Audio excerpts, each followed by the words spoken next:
siang, perkenalkan nama saya Dewi Maulidari. Jadi di sini saya akan menjelaskan tentang teori dan juga model hoax. Jadi, apa sih itu hoax? Hoax merupakan sebuah kemampuan berpikir tingkat tinggi yang tidak hanya mengandalkan hafalan atau hanya sekedar mengingat, tetapi menekankan pemahaman mendalam, penilaian kritis, serta kreativitas. Jadi, teori yang mendukung model hoax ini ada dua, yaitu taksonomi Bloom dan juga teori konstruktivisme.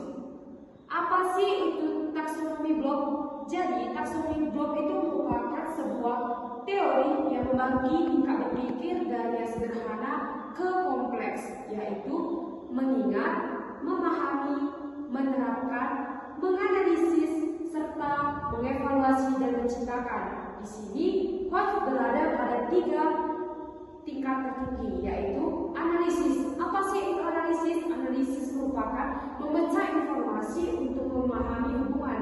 Yang kedua ada evaluasi, yaitu menilai atau membuat sebuah keputusan berdasarkan kriteria atau bukti yang ada.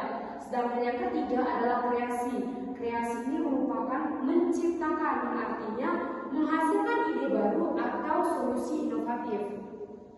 Yang kedua ada teori konstruktivisme, yaitu belajar terjadi ketika siswa membangun pengetahuan itu sendiri, bukan sekedar menerima informasi. Yang kedua, mendukung pembelajaran aktif, kritis, dan juga kreatif yang merupakan inti dari hoax.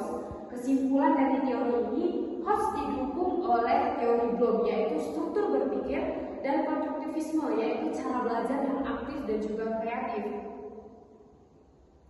Nih, selanjutnya itu ada model hoax. Yang pertama itu analisis. Jadi, analisis ini merupakan sebuah kemampuan untuk memahami hubungan antara informasi, memecah masalah menjadi bagian-bagian kecil, dan menemukan pola atau keterkaitan. Contoh di pembelajarannya itu mengidentifikasi kesalahan dalam percobaan sains atau memetakan alur cerita dalam teks bacaan. Analisis ini juga berupa contohnya di dalam olahraga itu ada teknik lempar tangkap atau urutan gerakan senam untuk menemukan kesalahan dan memperbaikinya. Yang kedua adalah evaluasi. Jadi, secara umum evaluasi itu merupakan sebuah kemampuan untuk menilai, membandingkan, dan membuat keputusan berdasarkan bukti, kriteria, atau argumen yang logis.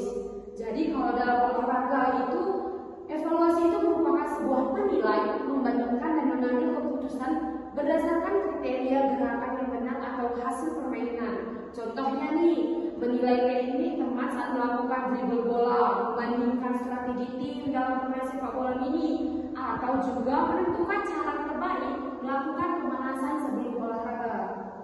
Yang ketiga adalah kreasi, yaitu menciptakan. Secara umum, kreasi ini merupakan sebuah kemampuan untuk menghasilkan ide, karya, atau solusi baru yang inovatif, kreatif, dan orisinal. Contohnya di dalam olahraga, yaitu merancang rangkaian gerakan senam kreatif, menciptakan permainan olahraga baru dengan aturan sendiri, atau menyusun strategi unik untuk lomba estafet. Contoh penerapannya nih, kita jelaskan lebih mendalam. Yang pertama analisis, memahami hubungan antar gerakan atau teknik olahraga. Contohnya itu menganalisis urutan gerakan senam atau teknik lempar tangkap yang benar. Yang kedua evaluasi, menilai kualitas gerakan atau strategi bermain. Contohnya menilai teknik dribble teman, membandingkan strategi tim, serta menilai pemanasan yang tepat sebelum olahraga. Dan yang ketiga adalah kreasi atau menciptakan, sama seperti sebelumnya, yaitu merancang rangkaian gerakan senam kreatif, menciptakan permainan olahraga baru, atau bisa juga menyusun strategi unik untuk lomba lari estafet. Kalau dalam kehidupan sehari-hari ini, analisis itu merupakan memahami hubungan dan menyusun strategi untuk menyelesaikan masalah sehari-hari. Contoh, menentukan cara menabung uang saku agar cukup untuk membeli sesuatu. Dan yang kedua ada evaluasi. Di sini evaluasi menilai pilihan atau keputusan berdasarkan kriteria tertentu. Contoh dalam kehidupannya itu memilih menu sehat sesuai kebutuhan gizi atau membandingkan kegiatan yang paling efektif untuk mengisi waktu luang.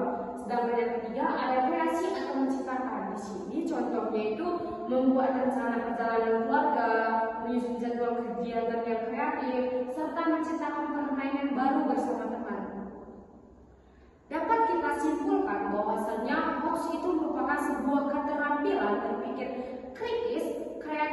juga analitis. HOTS ini sangat penting untuk belajar aktif dan memecahkan masalah. Cara mulai mengasah HOTS itu ada beberapa. Yang pertama, bertanya mengapa dan bagaimana untuk memahami sesuatu yang lebih dalam. Yang kedua, membuat keputusan berdasarkan analisis terhadap informasi atau situasi. Dan yang ketiga adalah menghasilkan ide atau solusi baru untuk masalah atau tantangan yang kita hadapi. Sekian dari saya, Dewi Wulandari. Terima kasih.